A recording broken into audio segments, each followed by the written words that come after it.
What's up, everybody? Welcome to episode 62 of the Coffee Club podcast. Ollie Hoare, what you drinking today? Water. That's not coffee. That's not water either. Yeah, it's from the canal, so it's water. It's canned water. It's New Zealand style. It's from the canal. It's from the canal. Which canal? The one out back. Oh, okay. The Boulder Canal. The Boulder Canal, yeah. It's snow melt. I wouldn't usually say this with water, but cheers. Cheers. Pure snow melt. But yeah, it's a Monday. Ollie's finished his first run of the day, or his only run of the day. His last run of the day, I should say, which means that he can drink a beer and he can be happy. I took Gus for a walk as well, so I got him a 40-minute little interval. Ticked all the boxes. Ticked all the boxes. Ready to go. Ready to go. That's a nice way to do it. This is the Thanksgiving episode. This episode will come out on Thanksgiving, I believe. So to all our US fans, happy Thanksgiving. Hopefully this year is a better Thanksgiving than the last one. For at least Ollie and I. I think George had a good Thanksgiving. You had a good one, right? Ollie and I was so bad. terrible. So bad. Morgan, you can explain it. we had these grandiose plans of a lovely meal, like dinner or Thanksgiving lunch. I don't even know. Is it lunch or dinner, or is it dinner? It's Lino, I think. Yeah, it's like a late It's lunch. like a Lino. It's like normally like lunch, but then it takes so long that it's late. And then it like becomes dinner. So we had these plans, but then we had a workout in the morning, and I was also filming a YouTube video that day. And by the time we got done with our morning stuff and it was time to start, well, first off, we didn't go grocery shopping until before Thanksgiving We Day. definitely did not calculate what we probably needed to do before the lead up to Thanksgiving. I think we were thinking, oh, I'll be fine, I'll be chill, and then we just ended up going to King Soopers. Well, I think it closed early, and I don't think we were able to get into it. We were too lazy to go to it before it closed. So then we asked our roommate's girlfriend to buy us a couple of steaks. Alyssa. And then thank you, Alyssa, saved the day. We had a couple of steaks from King Soopers and mashed potatoes, and it was just so depressing. Except then we put on the SpongeBob movie. Kind of saved the day. What's this year's plan? So this year we're actually going over to Aisha and Will's place, and we just got a list of like the stuff that they're preparing for the meal, and so it's a little bit daunting because obviously we have to step up our game, put some preparation into it, and make some nice dishes to bring. So yeah, we still have not planned out that part yet of what we're going to make, but at least this year I think we're thinking about it. So hopefully by the time that everyone is listening to this, hopefully we've gone to the grocery store at the very least. At the very least we have groceries. At least 2 days before. At least, I think 2 days is a good buffer. We have groceries. We have some beautiful dishes on the table, and we're having a feast. That's the goal, at least. But fancy feast? A fancy feast. And we're hopefully a lot of stuffed dishes. Yeah. Morgan and I are a big fan of the stuffing because that's what Stuff the college... everything? Well, the college, Morgan, Joe, Kai... I kind of leached my way into it, but they had like this thing in Thanksgiving, they wouldn't go home. So they'd do a stuffing. They'd stuff everything as much as they could. That was the theme of Thanksgiving, was every dish had to be stuffed. So we had a stuffed chicken. I made a stuffed chicken. We had stuffed peppers or stuffed capsicums. We had just stuffing. I can't remember what else we had, but everything had to be stuffed. I think the ice cream, there's like an ice cream stuff, like a ice cream with something in it as well. Like a pastry cream thing. Yeah, so that's Just Thanksgiving. Bring along Gus, stuffed Gus. Or Gus on the spit, mate. That would be the best feast for everyone. It'd be so yummy. Yeah, he'd be a tasty morsel. Looking at his booty right now, looks very tasty. He's got a good rump, hasn't he? He has. We'll Yeah, fatten Gus up rump. a little bit. I feel like last week we were talking about eating Gus. Yeah. I don't know if this is what's Comes up happening. a lot, I don't know what's honestly. going on. Maybe we need to eat more food, or we just keep looking at Gus during the podcast going, I think we're training too hard. We're just getting delirious and hungry. Yeah. I think there's bacon on there somewhere. On Gus? I reckon. 100%. I don't know where. We'd have to search. We'll just cut 'em up, probably. We'd have to get a prime butcher to come in and Dice them up. dice them up. Yeah. All right, that's enough. That's making me upset. That's enough. So that's our Thanksgiving. I hope you guys have a lovely Thanksgiving, as I hope our one went well.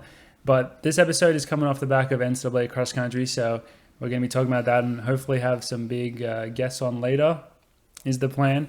But before we get to that, one last little thing to wrap up is the Brendan Herbert Bandit race.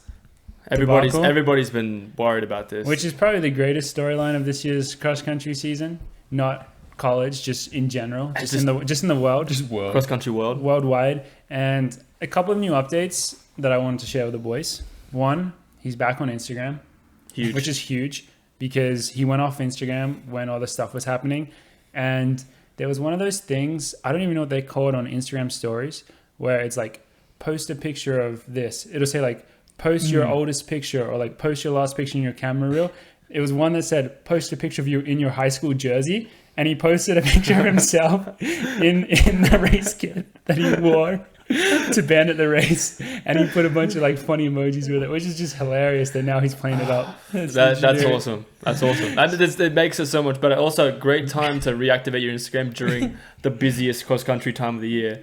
I think this is genius. Yeah, because like it went under the radar a little bit, and then pops up that story and goes, "Surprise, I'm back." It comes back. I hope that gets some traction. And the other part of it, so this is just way deeper than we initially realized.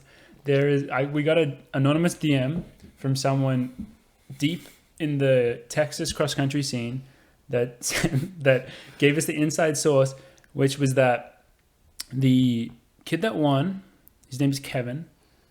Apparently him and Brendan are friends. So this is conspiracy theory. Apparently they're friends, and Kevin asked Brendan to hop in the race to pace him to try break the course record. And so that's why he did it.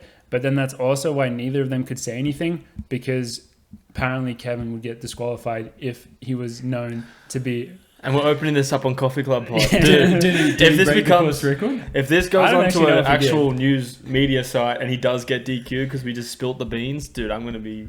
That's a mad conspiracy. Isn't that a great conspiracy? That's a good conspiracy theory. Yeah, I like it. Kevin had to pretend like he like didn't know anything about it, and Brendan also couldn't say. They have to pretend they don't know each other? Yeah. Well, they said Brendan in an interview after did say he was friends with Kevin, I think. So he did admit that. But they can't... Kevin has to act like he wasn't associated with Brendan at all, because otherwise you get in trouble for that. Which is just... This is just ludicrous to... Like, if that's true and that was all planned out, that's... Does that make it funnier? I think it does. Yeah, because like in general, he couldn't really release his motive, because everyone's like, okay, why did he do this? And no one's batting an eye about like, there's any theory, nothing's coming through. But that, to me, that actually sounded like the best theory so far. Well, because no one really knew up to this point why he did it. Yeah. Like, it didn't make sense. And he got asked in an interview why you did it. Like, they were like, why did you do that? You know that's not allowed. And he just didn't reply to that question. So it's all up in the air. He just whispered into the mic, "These nuts," and just walked away. The fact that he's planned out breaking a course record by... Like, imagine that planning. Yeah, it's just ridiculous. It's all They'd walk the course together at night, secretly. But maybe that course record is worth like a college scholarship or something. The crazy thing is, it literally is. Like, this is actually real money. I mean, I'm sure if he's winning the Texas State Champs Cross, he's probably doing fine. But yeah, like literally, that stuff does matter in some way. So crazy to think about if that's actually what happened. So a great update to that story. Maybe we'll hear more. Maybe we'll try to get Brendan on the show. Wouldn't that be fun? That'd be great. I'd love that. I would love for him to come on. So, Gus, can you book that in, please? The Bandit himself. Yeah, dude. I hope that like that doesn't just get forgotten, because that still to me is just the most hilarious thing to happen. And yeah, not saying that we advocate for more people to hop in Bandit races, but it's very entertaining to witness from the outside. Yeah, I mean, to be honest, I have thought about it. Yeah, I'm sure we've all thought about it in the back of our heads, thinking, I wonder what would happen if we just banded a Colorado race. We'd probably get beaten by the Ncaa kids. However, it would be funny. Yeah. So that's that. On to the big stuff. NCAA Cross. We watched it nice, bright and early on Saturday morning. It was honestly just straight up, just lived up to all the hype. One of the best cross country, probably one of the best NCAA cross countries I've watched. I think on both sides. Yeah, men and women. Both sides are amazing. It just, like we talked about on the show last week, it just showed why that meet is arguably the best meet of the year, with the individual and the team battles that are going on. And it's just the big names, the big schools. It just lived up to it. We just had all these head-to-head fights. And then also got to give a lot of credit to, is it ESPN? I don't know who does the broadcast, ESPN. But it was like so good to follow as well, the way that they always show the individual races and with the split screen camera technology, and then also have the team scores coming through. It made it so entertaining to watch. Good. And no ads. There wasn't a single commercial break during either race. The commentator did make it. He made a joke about it. He's like, are you waiting for an ad or something? Yeah, he said at this point in the race we would normally go to an ad break, but not today. Which is great, because I think John Anderson actually does a bloody good job. Yeah, I've complained a lot in the past, particularly NCAA indoors, where like there'd be a 3K race in the women and they'd put an 8-minute ad in. Normally, you can't get through like an 8 or 9 minute steeplechase without an ad. Exactly, and it's a problem because you don't have ads for drafting for the NFL, you know, when nothing's really happening, and you're having ads for like one of the biggest meets of the year for the sport in college. So it's nice to see that they're doing that for cross. But I think after watching that NCAA's, I do feel like cemented wise, NCAA cross is definitely the best season in like a distance runners, like overall. Like if you have a team like that, you have the individual, like the battles, like even the hype around it, and like just the support system, dude, put money into it. Yeah. Put like you could definitely, like, you know how people keep talking about having a pro scene and stuff like that. NCAA cross is so sick because of the way the turnout is. The way it also just is. looks so sick. Oh yeah, the filming, the stampede, the stampede at the start is unreal. It's like Lord of the Rings.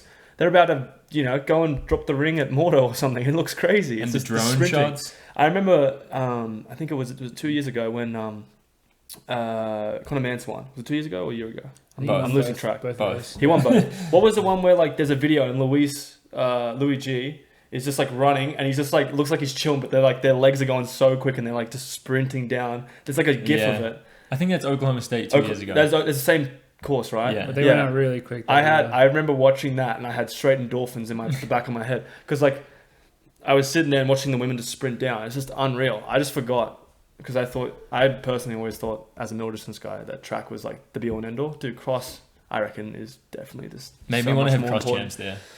Yeah, that would be fucking sick. It looked like such a fun cross-country course. Just a great, challenging course, and the weather looked good. Well, you couldn't really tell because apparently it was really cold, but there was a big like splattering of different outfits, but it looked like a good day to run across. It was country. sunny. It would look like it wasn't. Was it windy? I think it was just cold. Just cold. Which is probably pretty nice for running. Dude, Madison, when it was cold, it was like one of the best cross-country runs. It's definitely part of the experience. 100%. So it was great. Had Kyle Merber also on the commentating team, which it was great to hear a familiar voice on there. And I think overall he did do a great job. Yeah. I think we were laughing at some of the questions that he asked because you could tell. I think there's always a learning curve with doing that stuff. Yeah. I think there's a lot going on, but to hear his voice on there was very cool. It's a little bit daunting to think that maybe we're going to be hearing his voice on there for the next like 60 years now until he dies. A little bit scary, but also very cool. So awesome to see people that we know getting into it, breaking into that scene. I imagine it's not the easiest thing to do.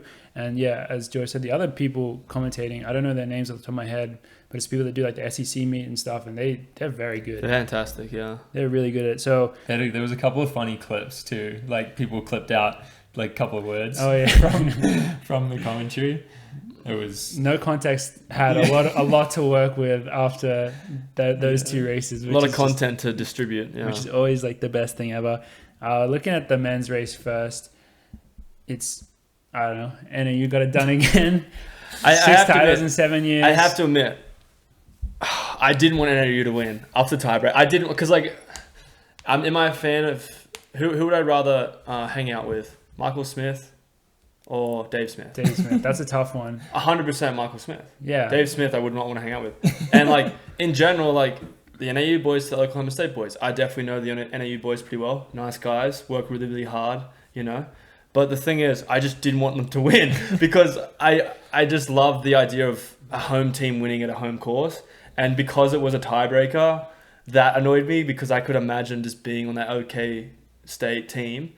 Like home course, you're a senior and you just put everything into it. You come out like underdogs, really.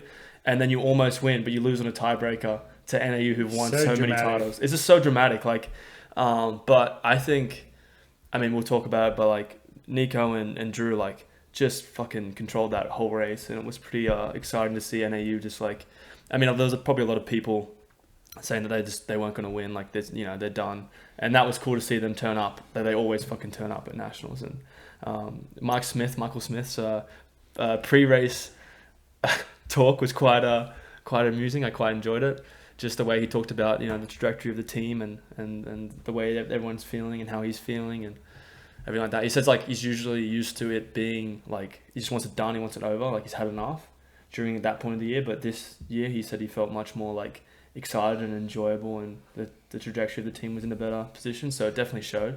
Yeah, he was just saying that, like, which this is why this one was especially interesting. I mean, if you win 6 titles in 7 years and you do your second three-peat, it's always going to be amazing. But this was the one that they weren't ranked first for. I think the last 6 years or whatever, NAU was always ranked first going into NCAAs, and this year they weren't because they honestly were pretty average in the early season meets, and that's kind of what Mike was talking about was so interesting, and that this year they actually felt like they had momentum because I have to imagine, I just know from personal experience, when you come in and you crush Nutty, which is the first kind of big meet of the year, which is what NAU generally always does, you have a comfort. You have it's very easy to be very confident when you already have done it and you're already in that spot and you just got to maintain it. Reassurance, yeah. And that's how you want it to be. But this year was not like that for them. No. And so they really had to, I don't know, not come back, but they had to They had step something up to their prove. game. Yeah, and I do respect that as well. I'm very happy for them. It's pretty awesome. I'm happy for George as well. He's got his 6th ring. Well, it's in the mail. Yeah. I haven't taken this shirt off in 3 days. I know. I noticed that. But I've been sleeping in it. Yeah, I could tell. In general, though, I do feel for the OK State guys because it's hard. Yeah. And also I know this is going to be a controversial topic. I know, but the tiebreaker, the way it's we should talk about it if we think it's a good thing or not because. So yeah, I think it was 83 points each, and it came down to the tiebreaker. And the way that the tiebreaker rules work in NCAAs is they just do head-to-head. They look at each team's top 5 and where they finished, and then they compare them head-to-head matchups. So NAU's number 1 versus Oklahoma State's number 1, and that whoever wins, that's 1 point, and they just go down from 1 to 5, and then whoever comes out on top. And NAU had their first 3 guys in front of Oklahoma State's first 3 guys, and then Oklahoma State's 4 and 5 were ahead, I think. And 6th. No, I think they had 1, 2, and 4. 1, 2, and 4. Alex Mayo their third guy was in front of our third guy. Okay. Because he was 11th, I think. But then Brody, 4th man, was in front of their 4th man. Makes sense. So it was very close. It was obviously 3-2 on tiebreaker after tying it.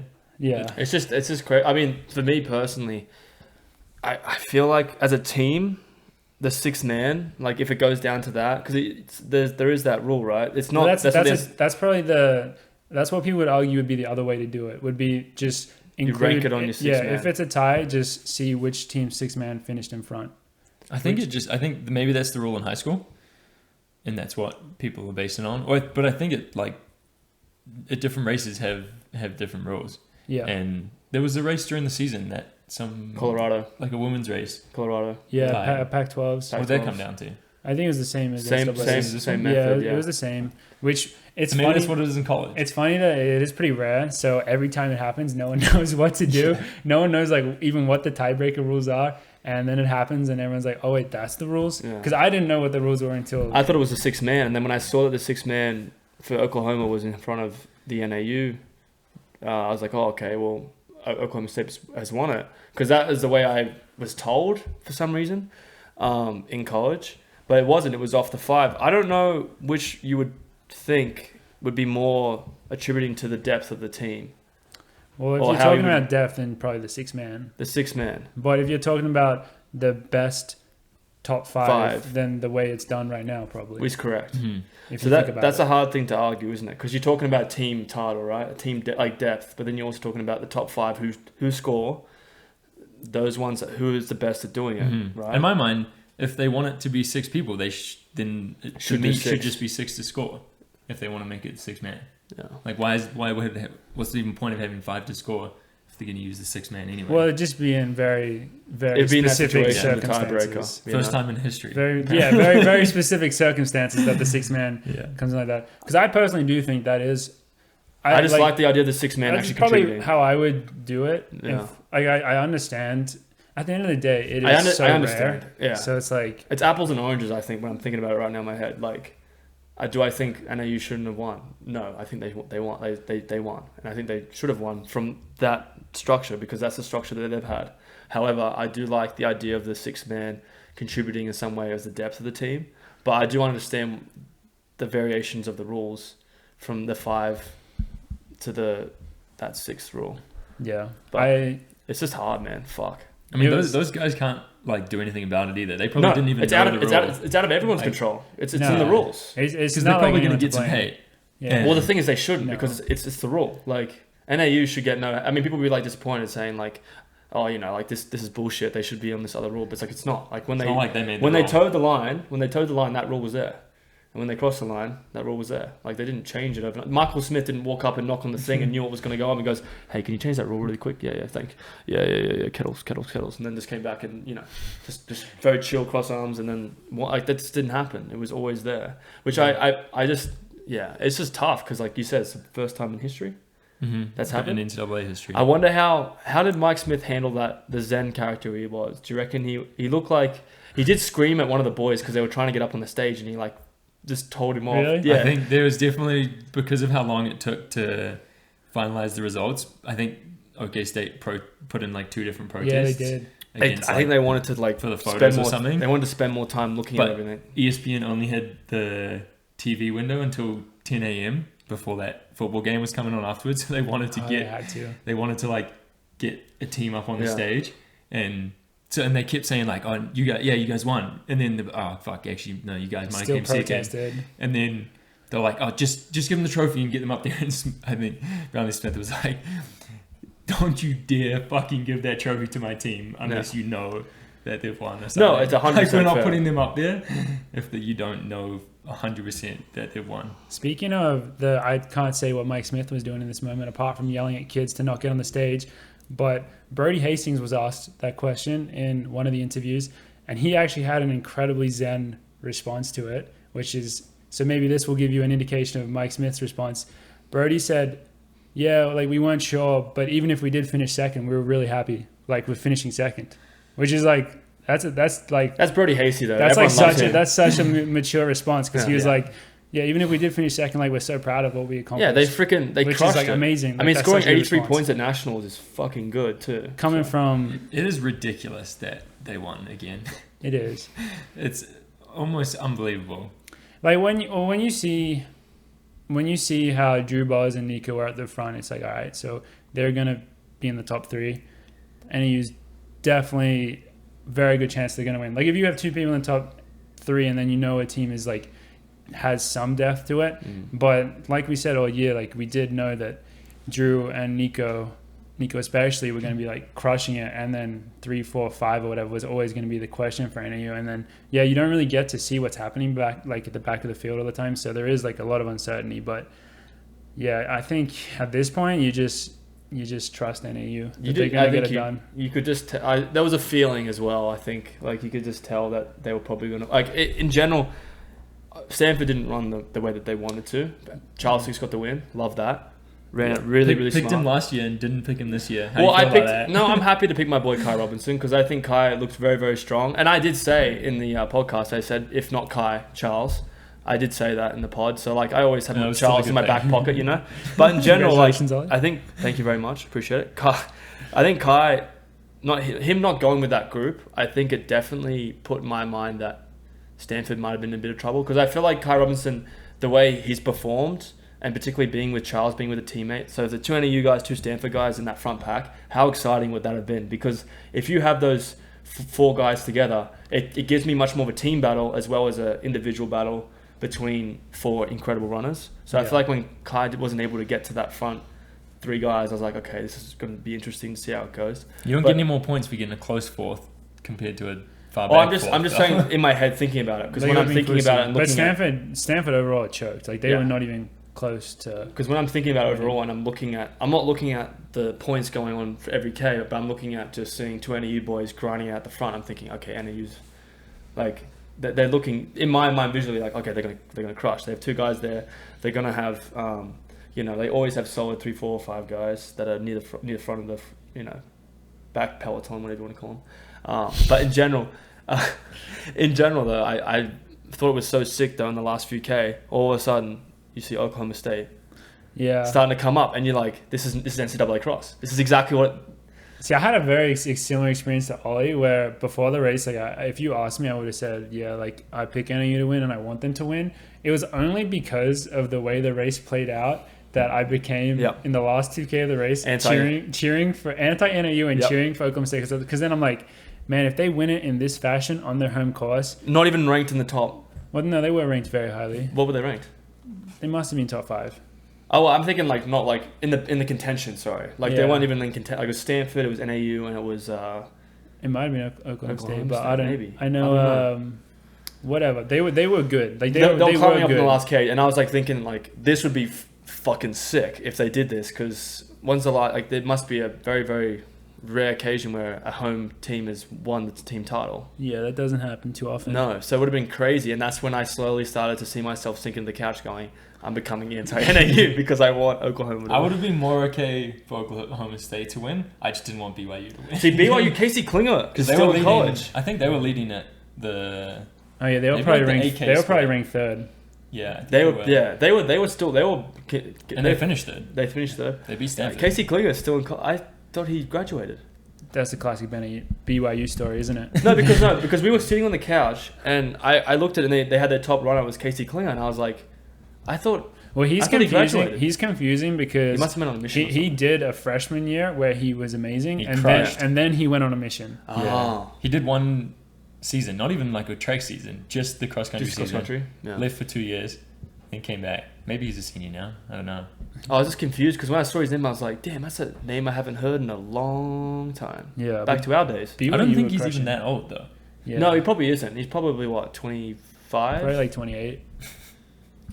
Goes to BYU. Probably has a family. Probably 3 has kids. 3 kids. Yeah, got a mortgage. Yeah. No, but BYU were a great. Like they were so strong as well. Yeah. It really was a great team battle and a great individual battle. So it was so entertaining. Tell you who also did decently well?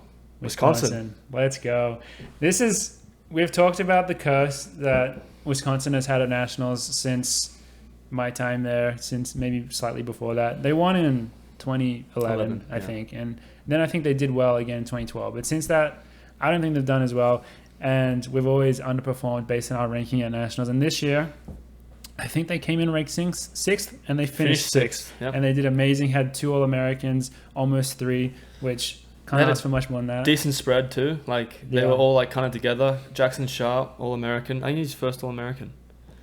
In cross, I think so. Yeah. And track, as well, I guess. I think he's his first All-American. so. I think Bob was 6th at some for most of the race, and I think he must have started to feel I it. think Bob went with that second pack, and that second pack was super strong. Yeah. I guess he died a bit at the end, but overall great job to the Wisconsin boys. So very happy about that. Talking a bit more about the individual battle to wrap up. I'll talk about the guys.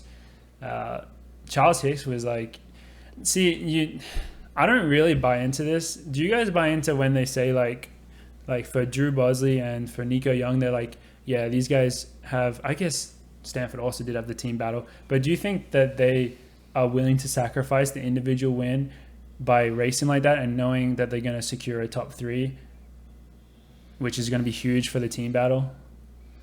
Or do you think that's like they're just like, this is how we want to race it, we're going to go out and crush? I think it's just the latter. I think it's the latter. Yeah. They're thinking, best case scenario, I get 1 point for my team. Yeah, That's what I reckon is going through their mind. And I do agree. Even better, 1-2 if you got 2 of them. particularly I think with Drew and Nico, they've trained together all season. They've been crushing it from what I've been hearing. If you're out there with your teammate and you're like, you've got a gap on the field and you're competing with one other guy for the title, you're going to be pretty confident in the fact that if I do blow up and I can't consolidate a win here, I'm still going to score a very low point for my team. So I feel like going for it. There was a moment when I thought Drew was going to get caught by that second group. But I think it was partly like the camera angle coming down the hill. They were or pretty something. far ahead though, right? For 10 most of seconds? Yeah, I mean, but they only finished 3 seconds ahead. Oh shit, so they got So close. they definitely closed, just, you have way more momentum in there. You know what's crazy about this whole thing? Conor Mance ran 29.26. Citrus Mag, check the facts here.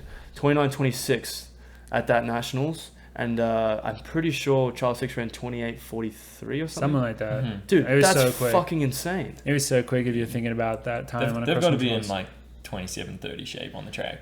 Which is not, based on what they've run before, is not that I surprising. guess it isn't as surprising. I mean, fair. if you got... I think they can all do that. I think Yeah. that was textbook conditions, world record conditions. World record conditions. I think that was really good conditions to run like a fast 10K. Definitely. Because I think at the course also didn't look too soft. It looked quite like over That's what we Almost like rock heard. hard. We like heard frozen hard. That's what we heard. We heard it was like a track. So great conditions, and I think I don't know if you got this sense, George, but when Ollie and I were watching it and the NAU boys were doing a lot of the leading and Charles Hicks was sitting behind them, he was looking pretty good for most of it. And there was, I would say maybe around 8K, you could tell the NAU boys were starting to hurt a bit more and Charles was looking more and more composed. And I got flashbacks to, do you guys remember watching Pac-12s a year ago when I think we didn't really know Charles Hicks that well at the time. We all expected Cooper to just run away with it. And then Charles Hicks had this like pretty epic finish and in the race where he just crushed.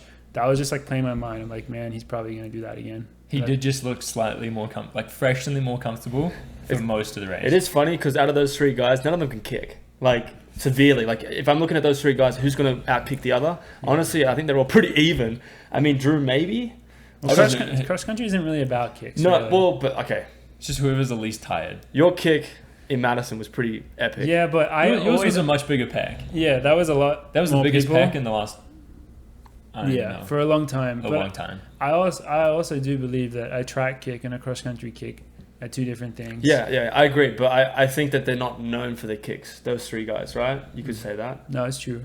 So I'm thinking like when you're thinking of a race, there's 3 guys and the race is almost over. You're thinking, who the hell is going to outkick the other? That's what I'm thinking. Yeah. Because they're all the same to me, like the way that they kick. If you're calling it a cross country kick, I think they have the same kick. Yeah. There's no like one other than the other. Whereas like if it's Morgan McDonald with those 3 guys, I'm like, okay, well Morgan's going to fucking outkick him. So like that was the mindset I had. I was like, it's going to be interesting because even though if Charles looked incredible, I was like, damn, like I don't know who could. Gus is snoring over that. I'm not sure if it's been picked up on the cameras, but or the mic, sorry, but Gus is in the zone right now. You know what was, I guess, according to Let's Run, I didn't believe this at first, but that apparently was Stanford's first individual, which blows my mind. Individual cross country title. Apparently that was actually the first one. When I first saw that, I didn't believe it, but they have had so many good runners. And A great Fisher, man. That's because Ritz got the dub over Ryan Hall. Yeah. And you got the dub over Grant Fisher. But back around 2000, they were so dominant. So I just assumed that they must have had somebody. But I guess there was always just somebody in the NCAA who was better than the top Stanford guy, which is crazy to think about. But yeah, so that was an amazing men's race. Congratulations to NAU. Congratulations, George. I guess soon we'll be talking about will they do it again next year? That comes up so quick. Yeah. They're only losing their 5th man. So Coochie? That's as we know for now. I mean, you know can what I mean? Yeah. I would not be surprised if Nico Young is going pro. But that's a story for another day, season, I guess. But moving on to the women's race, which was also epic. I mean, from an individual, like it was just as exciting, maybe more exciting, because the way it played out. I think from the team standpoint, I think NC State had this one more locked up. Yeah. Still amazing, like to see. I think was New Mexico second in the end. Yes, I think they might have been, and Alabama actually was winning at one point. Were they not? They were. They were super early close. On, yeah. Maybe even like decently into I it. think they were still up there. I think their 5th woman was dropping back a little bit near the end. Yeah, last K, but they were still finished third. Yeah, so, they were still there. Team battle, NC State. I think they won last year as well, right? Yeah. So they're doing their own little dynasty over there. Back to back, baby. Back to back. And this race was just crazy to see because it went not exactly how you would expect it to go. But pretty close. Pretty close. And it made it so exciting. Parker Valby just crushing it. She also ran, compared to 2 years ago, like so much quicker than the time that won it back then. And she was just solo out the front, and she had 10 seconds on the second pack. She had 12 at one point. I think it was 12 at the max. Even more than that. And that pack was led by Caitlin Tui. And that was one where you got the sense that Caitlin Tui maybe was like I lost faith in her a bit. For a bit. Yeah. Was she just chilling, being like, all right, I don't want to blow up because that's going to compromise my team? Dude, I think she was textbook, like, obviously she did have it under control, but for a bit I was like, idiot. Yeah. How could you let it get to this thing with women? But then a couple minutes later I was like, I take it back. I take it all back. That's the thing with women's cross country though. It's 6K. That's short. Like, it's a lot shorter than 10K. It's a lot shorter than 10K. So like if you're thinking Parker Valby, Caitlin Tui, like if it's a 10K race, everyone's much more confident in Caitlin Tui that she's going to pick her up. because there's more time. Yeah, once she starts dropping it like that. You know, there's more time. But in a 6K, it's like you can run out of time pretty quickly if you're not paying attention. But she always, like, she just seemed to know what she was, like, when to go and when she knew that this was the time to make the move.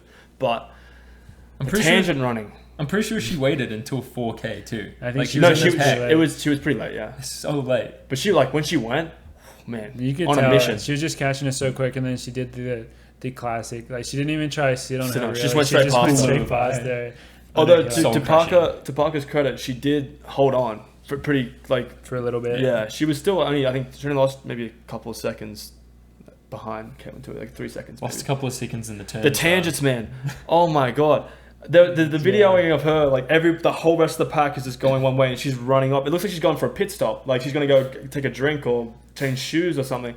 She's just running the completely opposite direction of the tangent. Yeah, I don't want to make fun of her because she's an amazing athlete and she's pretty young and she's so good, but you gotta just run the tangents. Run the tangents, Parker, please. Especially if you're leading the NCAA cross country race. And you're trying to beat Caitlin Tui. Please run the tangents. Maybe if please. it's conference and you're gonna win by, I'm not sure how much she won conference by, but I think it was probably like a lot. dick ton. Yeah. Then don't run the tangents. But NCAA cross, when you have Caitlin Tui behind you, please run the tangents. Please run the tangents. It will help you. It might get you an NCAA title. We really want you to see. Hopefully, I mean, she probably just. What is she? Sophomore.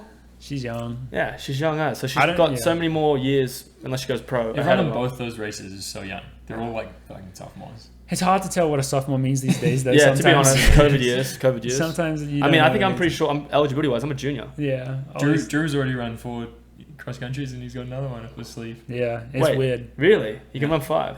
Well, the COVID one didn't count for eligibility purposes. Yeah, that was a freebie.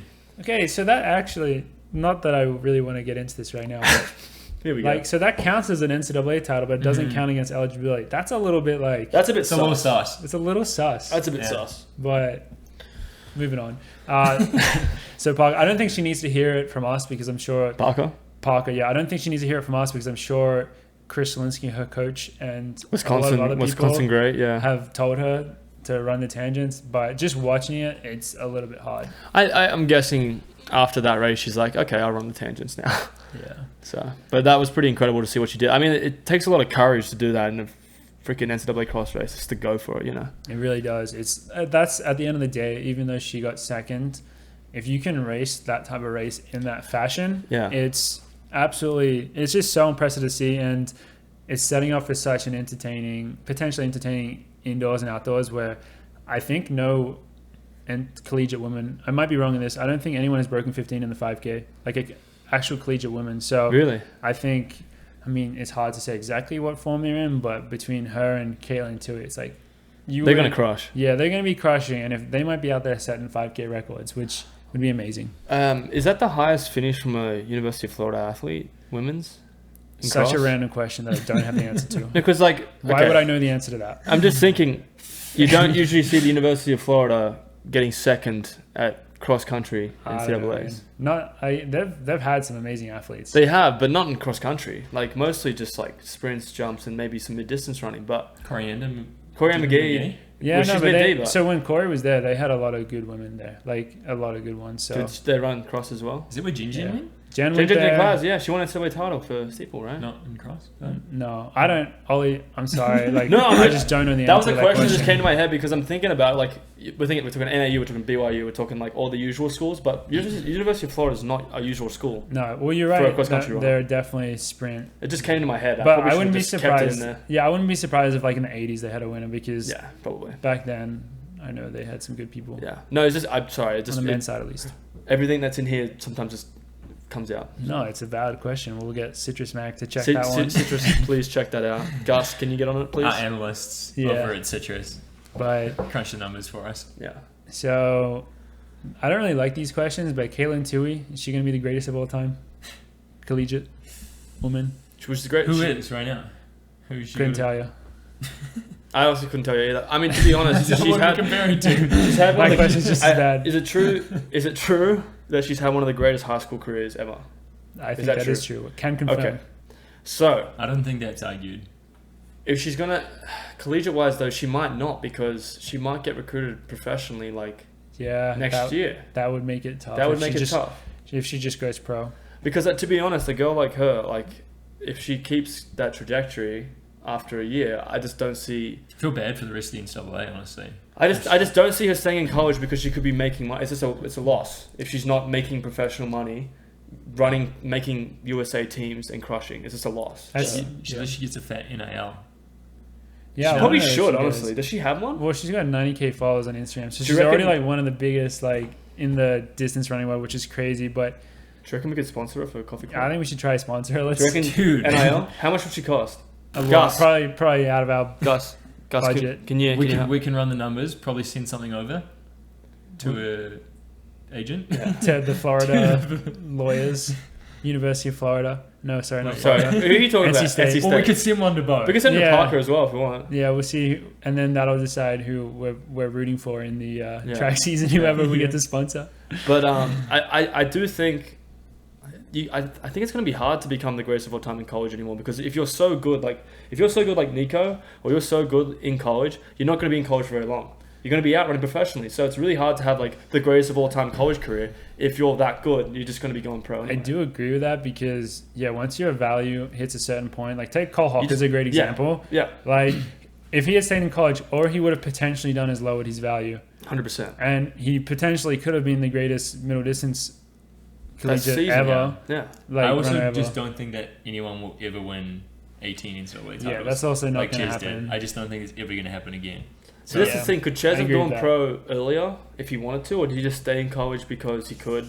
Or that's just the way it was? I think it was just a different time. I think his situation was pretty complicated, maybe in regards to trying to get U.S. citizenship as well.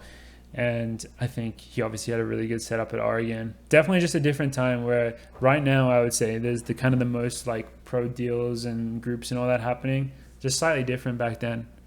So just different. But I don't think anyone is winning as many as he did, because he was just so dominant. And like there were obviously a lot of other really good runners out there when he was doing it, but I can't imagine anyone winning cross and the indoor mile right now, like individually. No. Like that's just ridiculous. Like that just probably wouldn't happen in this day and age, just with how good everyone is at both those disciplines. So I feel like college athletes are training professionally. They're just not professional athletes. Yeah, I mean, well, they're not, but they literally they're not professional athletes. They got school. However, they are training like pros. Yeah, I'm glad they're not coming to cross champs. Yeah. Oh, God, man, I don't know if I could take that for my self-esteem. Yeah, that'd be brutal, man. That'd be tough. That's like Ben asked me the day after the race, or maybe it was the day of the race, like how I thought I could do. I was like, dude, I don't know if I could have hung with that second pack right now, like in my current form. That second pack, I don't know, dude. I don't know, man. It's just cross is such a different beast. It just really is, and I'm sure a lot of people who are listening who have like run national cross is like just nuts. Yeah. So yeah, that's our wrap up on NCAAs. Is there anything else to add? I think, as we said, absolutely amazing. Lived up to the hype, which doesn't always happen, and happened on this occasion. So cool to watch. We got to wait a whole nother year until it comes around again, unfortunately. Yeah. If this was the running Super League, it would happen 15 times a year. Just saying to any investors that are listening. We're gonna try buying it in NCAA cross. Yeah, it's gonna be part of it. It's gonna be part of the circuit. We're all hopping in. So yeah, that's that. I think hopefully we'll take a little break here, and then we'll come back with some very special guests. See you guys soon. And we're back with some huge guests, potentially the biggest guest that we've had so far, just insofar as we've never actually zoomed in people. We haven't had people special enough to zoom in, not that we're actually using Zoom. But I would like to introduce Mr. Nico Young and Drew Bosley. How are you guys doing? Really good. This is our first virtual guest. That's big time. We've done each other, so to speak. We have done each other. We have done each other multiple times. But this is the first one with real people. So that's how big a deal this is, having people on 2 days post NCAAs. Is it sitting in yet? Honestly, not really. Yeah, like we've just been like same old. We took the trophy to IHOP yesterday. Yeah. And classic. Yeah, the classic. Did it get to In-N-Out? In-N-Out? No. That's where it used to go every time. But you guys might have flown the flag. We used to always go to Phoenix, and then on the drive up from Phoenix, we'd stop at the IHOP. I mean, fucking not the IHOP. We'd stop at the In-N-Out, mostly because Heinz loved In-N-Out, and we'd take the trophy in, put it on the table at In-N-Out, eat some burgers.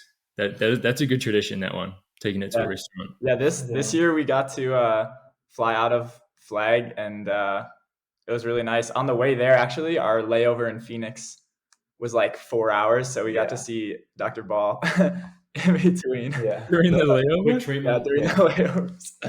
That's pretty crazy. It was nice. It was nice flying into Flag after, though, like not having that long drive, but yeah.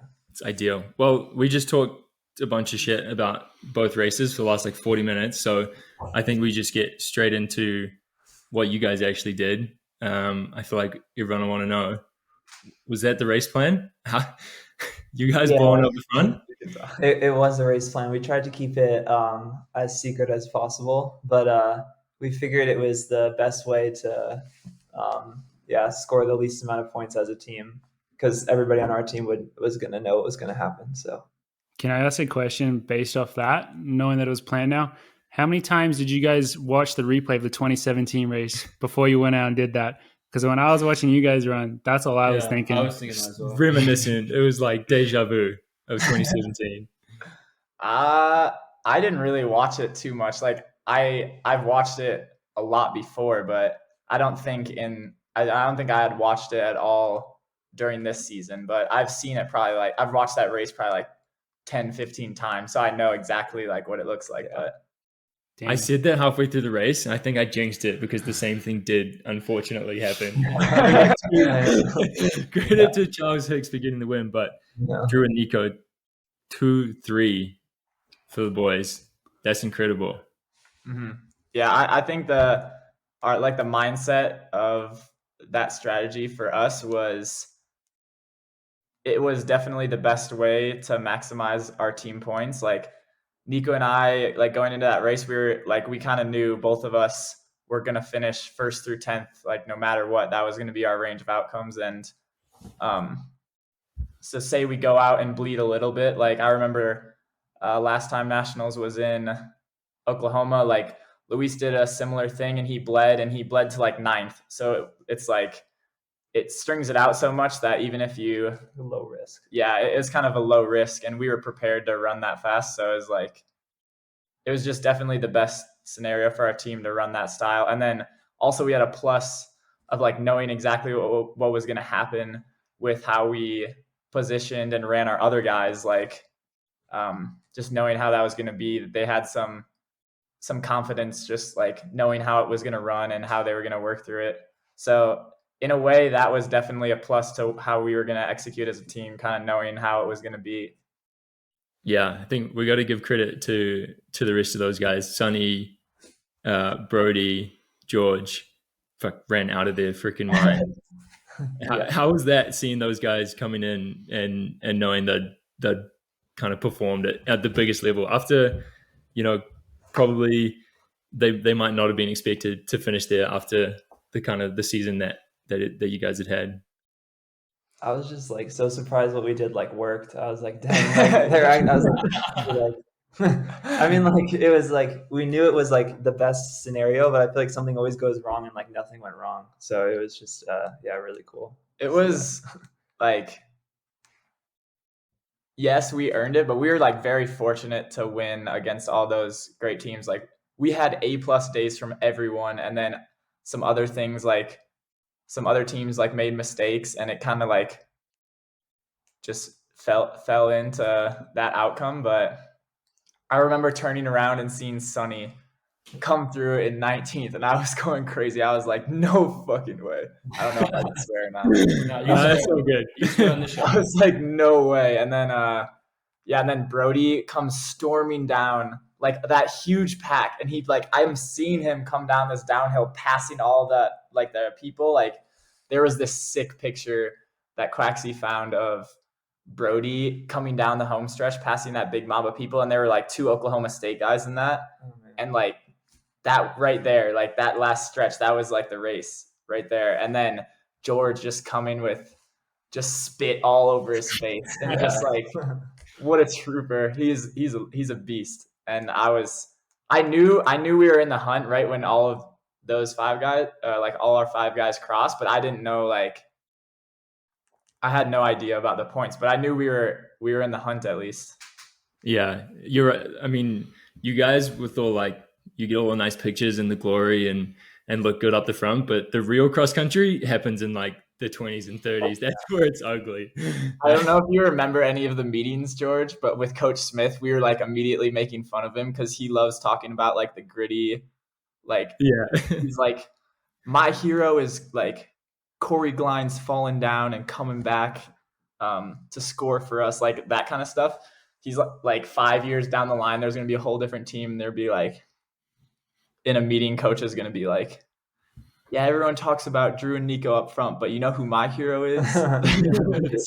It's George Kusha. Not Theo Quacks? He's the post-race hero. He's the post-race hero, yeah. No, Ollie has a bit of a vendetta against Quaxy now because George leaked us the 2018. Have you guys seen the picture of the 2018 NAU NCAA cross drinking game? Was it 2018? Yeah, it was 2018. Yeah. I don't know if you guys seen it, but one of the things these guys were in middle school. Yeah. The short story is that one of the things that Quaxy wrote was take three drinks if no 2 drinks. Take 2 drinks. Take 2 drinks if Ollie shits the bed. Again. Again. I'm real personal with it, so it was brutal. I'm after Quaxy. I'm after his number. So. Wait, did you shit the bed? Yeah. No. You didn't. You were top 20 that year. The year before was a bit rough. Oh yeah, that was rough. But in general, you ran good though. I ran right, but I kind of want to know what was Mike Smith's like reaction? I knew that was going to be his question. What was Mike Smith's reaction like straight after the 5 guys? Like, did he grab you guys all in a corner and just made you shut the fuck up and not say anything and just kind of just keep it composed until you actually knew that you won the title? Like, did he keep it very, very like humbling at that point, just waiting? Like, it must have been very torture. Yeah, it was pretty tough. Yeah, no, he definitely was like, you guys cannot do it, like celebrate at all right now. Like, we have to, like, not like nothing. Yeah. Yeah. After the fact, like, he just told us, I just didn't want like a viral video of you guys celebrating, and then 20 minutes later, like, you lost. Like somebody tells us, oh yeah, you actually like lost by a point or something. Yeah. In a way, like that's in that same like meeting that or like that little like huddle that he said that, he also was like, we nailed that thing. Like that was, if it was first or second, like I think it was like, obviously all of us in the moment were like, yeah, I really hope we win. But for a genuine 30 seconds, like we got to like huddle up and be like, I could care less. Like we killed that thing. Like that was, if that's first or second, we don't care. Like that was actually honestly a pretty special moment. Like when Coach Smith said that and we were just kind of in a circle, like, yeah, that was cool. Yeah. Drew, you were there. We talked a little bit about last week and I struggled to talk about it. Again, just came up on the spot, but you were there in 2019. Now you've won 3 in a row since then. What do you think? Well, how does that feel comparing, like, or just starting with the one in 2019 where, like you just said, maybe you actually would have been happy to get second yesterday, or on Saturday, you still would have been stoked, but kind of what's changed on the team and what's still the same? Yeah, I mean, when I look back at 2019, like that's honestly a year I'm so proud of too, because like we kept it so contained. Like, yeah, we didn't win, but like our bad day was second place. Like I'm proud to say like our bad day, second place in that kind of situation. Look at our team. Luis, you, me, Abdi Hamid. Bro, I honestly, that was a good team. We should have won. Probably should have won.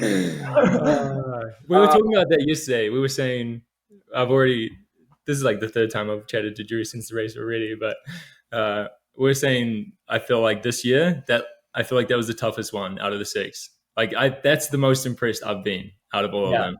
that's kind of what we were like echoing to, that was. I also think it has to it plays into the fact of the lead up to it as well. Definitely. The 5 others, I would say we were either considered the best or maybe the second best team. Where like this one, nobody believes in us. Like not even a podium finish. Yeah, people were saying like you guys might not even like get on the podium or something. I don't know. It is in a way it's kind of like freeing because now we can just do our thing. But yeah, I would agree with what you're saying. Like this is probably could be the hardest one, and for it to be like a win on tiebreaker, like something historic like that, that's crazy. It's actually ridiculous. And to like just the fact of like, I think the other years, yeah, it was like in your era of the three-peat, it was like NAU versus BYU. Like it was like a 1v1 type like championship, where this one was like 4 incredibly good teams going up against each other. Like, yeah, I mean, maybe even more than 4. Like there were just a lot of good teams. It wasn't just like 1 or 2 that had a shot, but so that kind of played into the factor as well. Yeah, I think the whole NCAA has stepped up in the last 5 years to that next level in training as well. But yeah, that's freaking crazy. How long do you have to wait before talking about next year? Oh, I don't even know. We're already talking about it. Boom. Really short. You're already talking about it. Yeah. Boom. Probably Boom. like right day, now. Probably the meeting we have after this. The meeting you have in 20 minutes from now. Time to chop wood and carry water, boys. Let's go. But, yeah. Guess what? Like they still haven't given us our 3 rings yet. Well, obviously this last one was just right now, but like the last 2, we still haven't got any of those yet. I know. What are they doing? I don't know. I don't know if they don't want us to be satisfied or something. I don't know the reasoning behind that. They're just sitting in the office. Smith's running out of fingers. Seriously. No one else actually gets 6. He's won 5, right? 6. No, 5. Yeah, he wasn't really. But he got a ring there. Yeah, he was assistant coach that year, no? Kind of. He was just. Was he volunteering? He was shadow coach. I think City's Mag Shadow coach. had 5 wins for him. Yeah, but I think maybe 6 wins for when he was with the program. Maybe. Shout out to Eric Hines getting the dynasty started. Yeah. Does that make Smith the Michael Jordan? Well, no, because Michael Jordan had a coach. Makes him Phil Jackson. Yeah. No one else was there for 6 years. I guess no one. I guess it just doesn't really. The comparison at some point doesn't quite work. To me, it's Phil Jackson. Yeah, that's the comparison. And Jordy, you probably have this, but this is like the zip up from 2016. So this is that like, does look familiar. Why the hell is like the old one? Vintage. Vintage. Are we going to ask about the after party or what? Yeah. What, Nico? What's happened to your couch? What's going on? What's the update? How's this? Yeah, I guess there's a GoFundMe out there for it. But at the watch party, everybody kind of went crazy and they broke 2 of our couches. 2 of them. They broke both couches. We had like 2 small ones, and they're just like were jumping on it or like jumped and sat on it or standing on it, and they just broke. Yeah. So what's the GoFundMe ad? I have no idea. I think Abby made it or something. I don't even know. We got to contribute to that. Yeah, maybe we'll contribute. It's. I think Caleb made it. He's gonna pocket all that. No. You get a donation from Coffee Club if you're really lucky. Except not if it's we'll talk to guys. I don't know if we're allowed to pay. I guess would that be paying these? Are we allowed to pay you guys to do this? Probably not, huh? We don't want to. Eligibility. I think you're definitely allowed to, but no. We're not going to. But wink, wink. Wink, wink. Wink, wink. All right. What else has happened in the aftermath? Have you had the Mike's Hard Mile? No, they actually saved it. I don't know what the reasoning behind it was, but they were like, let's do it on Sunday after they get back. Like, none of us want to run a Mike's Hard Mile after the day after NCAA's. Like, I thought the reasoning behind the Mike's Hard Mile was like to do it the day before or something, like set the tone. But I don't think we've done it now because they wanted to save it and we didn't do it. That's a big loss, I feel like. Tradition lost right there. That's how the teams change. that's the main change in the team since 2019. All right. Any other questions? Where we going? I don't know. Is there anything while you guys have the floor? Is there anything else you guys want to say about the race or about the NCAA season or anything like that? Do you think I should have wore a headband, Jordy? I think you should have. A little bit, but I think... And Nico, hat. Where was the hat? Where was the hat, Nico? Oh, the regionals hats. You actually both should have gone hats again. If you went hats, man, I'd be like, it's game over. It's the difference between first and second, just so you know. Shoot, I'm meant to do that. Did you guys see Clicker's story where he said, or he posted? Oh yeah, we saw that. Yeah, NAU ran regionals in hats, so they were locked for NCAAs. Yeah. Well, I mean, we ran what 28:01 at regionals with hats on, and then we ran like 28:40 or 28:50. So we got worse from. Sounds like that regional course was a legit 10K, huh? Yeah, I think it might have been a little long. Yeah, at least. Probably a little long. You're right. Yeah. You know, that's like the hack, because Wisconsin hosted regionals for maybe 4 or 5 years in a row. They would legitimately just make it short just because they could, because it made it easier. Like they're like, because I think technically you're allowed to make a cross country course X amount short. And I don't know if they did that or they just pretended like it was the right distance and they just made it short anyway. But dude, it's just smart. Yeah. Dang. I do have one more thing. I got a meeting in 1 minute, but what's your prediction for cross champs? Our cross champs. Our cross champs. The real cross country. Like, what's the competition? I've heard about it, but I don't know who's all racing. We don't really know. We don't know either. They won't release it. Our team is racing. We know Tim is running. Brooks Hanson's. Okay. And Bauman Club. Whatever that is. Okay. We don't know if it's the actual Bauman boys. Something else. Well, you can imagine. I can't remember. Did I hear I heard from someone that you get a lot of World Athletics points from this or some reason. I don't know why, but yeah. You get a lot of points for the 10K. Yeah, but we don't want you to come. No Mike's Hard Mile team. Mike's Hard Mile team. I'll back you guys. All right. I want.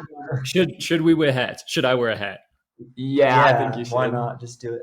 Hey, I wear hats and shades. I think Ali needs to wear shades. I'm going to be wearing. We're all going to have shades planned. The race is at 4 p.m., so it might be getting dark at that point, but we'll still wear shades just for you. Someone wear hats, someone wear shades, someone wear a headband. Then you'll. There we go. We'll have the whole trio. We can do that. We can do that. Cover the basis. Not a problem. We can do it. All right. Well, thank you guys so much for coming on. Thank you very much. Congratulations again. I hope you guys can take some time now to just relax, soak in after the long season. NAU until I die. NAU until I die. Mike Smith, we love you. We love you, Michael. We'll see you boys. Thanks, boys. Congrats. Thanks. See ya. Yeah. And that right there wraps up episode 62 of the Coffee Club podcast. Thank you very much to Nico and Drew for coming on the show. And thank you very much for listening. We will see you guys next week.